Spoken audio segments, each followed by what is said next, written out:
বেড়াতে যেতে ভীষণ ভালোবাসেন, একটু ছুটি পেলেই মন কোথাও যাওয়ার জন্য একেবারে পাগল হয়ে যায়। শান্তিনিকেতন কিংবা ডুয়ার্স কিংবা সমুদ্রের ধার, যে কোনো জায়গায় গিয়ে ছুটির কটা দিন কাটাতে আপনার মন ভীষণ চায়। এবং সেখানে বেড়াতে গিয়ে কিন্তু অন্যের প্রপার্টিতে বা রেস্টুরেন্ট বা রিসর্টে গিয়ে বা কোনো হোটেলে গিয়ে থাকতে একদম মন চায় না। সেই সমস্ত কিছু কিন্তু সেই সমস্যার সমাধান নিয়ে কিন্তু আজকে আমরা আপনাদের কাছে এসেছি। আমরা কিন্তু বিগত কয়েকদিন ধরেই রয়েছি কিন্তু বাংলা নবজাগরণ মেলা প্রাঙ্গণে, এবং এই মেলা প্রাঙ্গণের মধ্যেই হঠাৎ করে কিন্তু চোখে পড়বে একটা গোটা প্রপার্টি, সুন্দর সাজানো গোছানো একটা ভীষণ সুন্দর প্রপার্টি। এবং সেই প্রপার্টিটা কি এবং সেটার সম্বন্ধেই আজকে আপনাদের আমরা বলবো। আমরা এখানে এই নবজাগরণ মেলার মধ্যে কিন্তু পেয়ে গেছি শ্রী বালাজির একটা প্রপার্টির উদাহরণ। এনারা কিন্তু বিগত প্রায় 1 দশকের বেশি সময় ধরে কিন্তু প্রচুর এরকম প্রপার্টি বানাচ্ছেন, এবং বিভিন্ন টুরিস্ট প্লেসে কিন্তু এই প্রপার্টিগুলো তৈরি হচ্ছে। আর এই প্রপার্টির মূল আকর্ষণ কিন্তু হলো যে এগুলো কোনো রিসর্ট নয়, আপনি নিজস্ব একটা প্রপার্টি আপনার মনের মতন বেড়ানোর জায়গায় পেতে পারেন, এবং সেখানে কিন্তু গিয়ে নিজের মতন করে একেবারে নিজের বাড়ির মতন করে গিয়ে থাকতে পারেন, কারণ এটা আদতে কিন্তু হবে আপনারই প্রপার্টি। চলুন আমরা ভেতরে চলে যাই এবং পুরো প্রপার্টিটা ঘুরে দেখি যে আসলে জায়গাটা ঠিক কেমন এবং আপনারা কেমন সুযোগ সুবিধা পেতে চলেছেন। আমরা এবার আস্তে আস্তে প্রবেশ করব এই প্রপার্টির মধ্যে, এবং এরা কিন্তু এই মেলা প্রাঙ্গণের মধ্যে একটা মডেল তৈরি করেছে, এবং যে মডেলটা ঘুরে দেখে আপনারা কিন্তু পুরো জিনিসটা বুঝতে পারবেন যে আদতে জিনিসটা কেমন। এখানে আমরা দেখতে পাচ্ছি যে প্রচুর মানুষ কিন্তু যথারীতি এখানে আসছেন এবং এই পুরো মডেলটা ঘুরে দেখছেন। এবং এই মেলার মধ্যে একটা বাড়ি, এটা কিন্তু একবারে নতুন, একদম নতুন একটা জিনিস। এবং এই মেলার মধ্যে বাড়ি এবং একটা বাড়িতে যা যা থাকতে পারে, আপনারা ঠিক কেমন জায়গা পাবেন সবটা কিন্তু বোঝানো যাবে। এই যে আপনারা যেখানে আমরা এখন কিন্তু রয়েছি ডাইনিং স্পেসে, এবং এমন একটা সুন্দর সাজানো গোছানো ডাইনিং স্পেস যেটা একেবারে আপনি আপনার নিজের বাড়িতেও পান, এবং সেখানে নিজস্ব করে সম্পূর্ণ নিজের প্রপার্টির মতন করে নিজের প্রপার্টি কিন্তু আপনি ইউজ করতে পারবেন। এটা সম্পূর্ণটা একটা ডাইনিং স্পেস। এবং শুধু এরপরে আমরা যদি ডাইনিং স্পেসের থেকে ভেতরের দিকে আসি ড্রয়িং রুম ক্রস করে, তাহলে কিন্তু আমরা দেখতে পাবো যে এখানে বেডরুম ওয়াশরুম সবকিছুরই কিন্তু অপশন রয়েছে।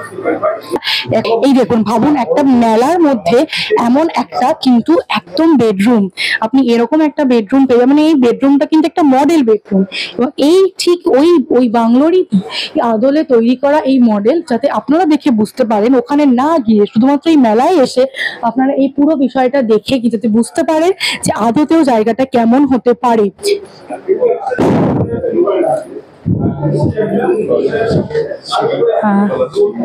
এই যে দেখুন, এখানে একটা দোতলায় উঠে যাওয়ার সিঁড়ি।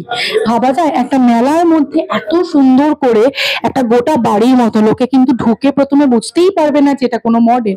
মানুষ অবাক কি হবে যে বাবা এখানে এটা বাড়ি কোথা থেকে আসলো। এটা কিন্তু সম্পূর্ণ মডেল এবং পুরোটা কিন্তু তৈরি করা। এই যে এখানে ওয়াশরুম, তারপরে সিঁড়ি, এখানে কিচেন, আপনি সবটাই একটা মিনিয়েচার। আমরা এখনকার দিনে যেমন মিনিয়েচারের খুব চল, ঠিক তেমনি কিন্তু একটা miniature kitchen, miniature bathroom, miniature drawing room, miniature bedroom, পুরো একটা মিনিয়েচারে কিন্তু আপনারা এসে উপস্থিত হবেন।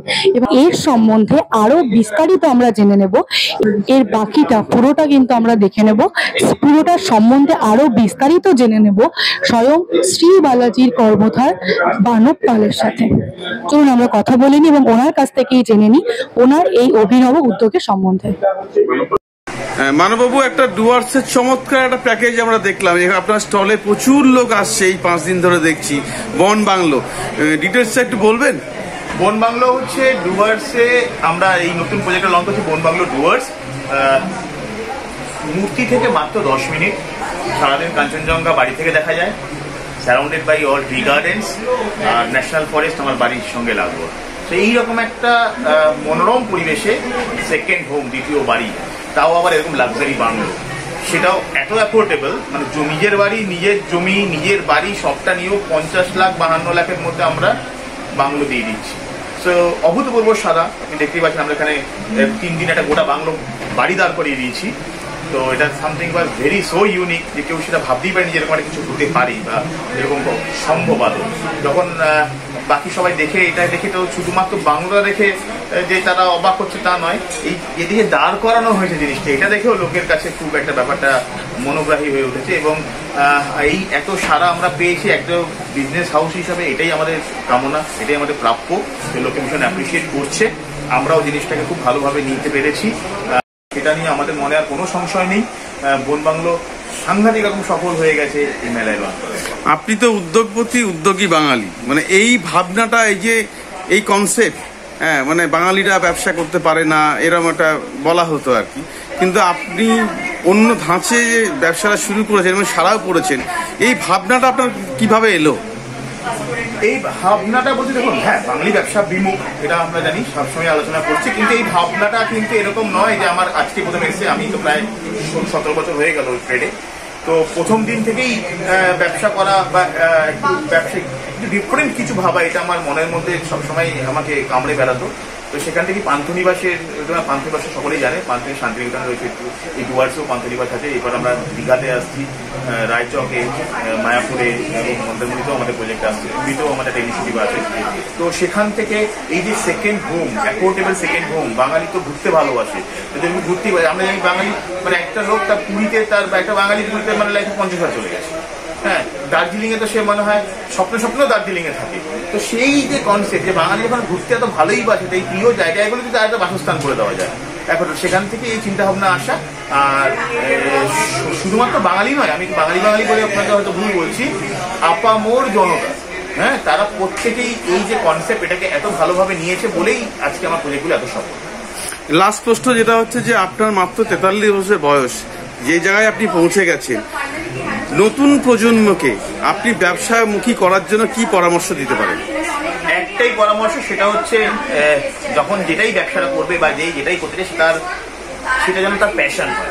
জোর করে কিছু করলে কখনো কিন্তু কিছু সফল হবে না। সে যাই করবে, যদি ইভেন্ট, আমি সবসময় বলি চাকরিও যদি করে, চাকরিটাকে যদি সে প্যাশনেটলি না করতে পারে, তাহলে সাকসেস আসবে না। আর ব্যবসা করতে গেলে পরে দুটো জিনিস তো লাগবেই, একটা ভীষণ পেশেন্স আর হার্ড ওয়ার্কিং হতে হবে। এই দুটো জিনিস থাকতে হবে। আর প্যাশনটাকে বিজনেসে কনভার্ট করলে পরে যে কোনো ব্যবসা সফল হবেই। সময়ের ব্যাপার, কেউ একটু আগে হবে, কেউ একটু পরে হবে, কিন্তু প্যাশনেটলি ব্যবসা করো। এবং তার সঙ্গে যেটা আছে, ভীষণ কিন্তু খাটতে হবে, পেশেন্স থাকতে হবে। আমি ব্যবসা শুরু করলে যদি মনে হয় কালকেই আমার এত কিছু হয়ে যাবে, হবে না, বরঞ্চ হবে না, আমি ফেল করব, এই মানসিকতা দিয়েই ব্যবসাটা শুরু করতে হবে। যে আমি ফেল করব, আমি একবার ফেল করব, আমি দুবার ফেল করব, কিন্তু সেখান থেকে যেটা পাবো, যে শিক্ষাটা পাবো, যে এক্সপিরিয়েন্সটা পাবো, সেটাকে আমি পরের বার ইমপ্লিমেন্ট করবো। এরকম ভাবে করলে পরে ব্যবসাতে সফলতা আসা কোনো বড় ব্যাপার না। আপনারা দেখছেন ইনসাইড বাংলা, আপনাদের সাথে আমি স্বাগত জানাই।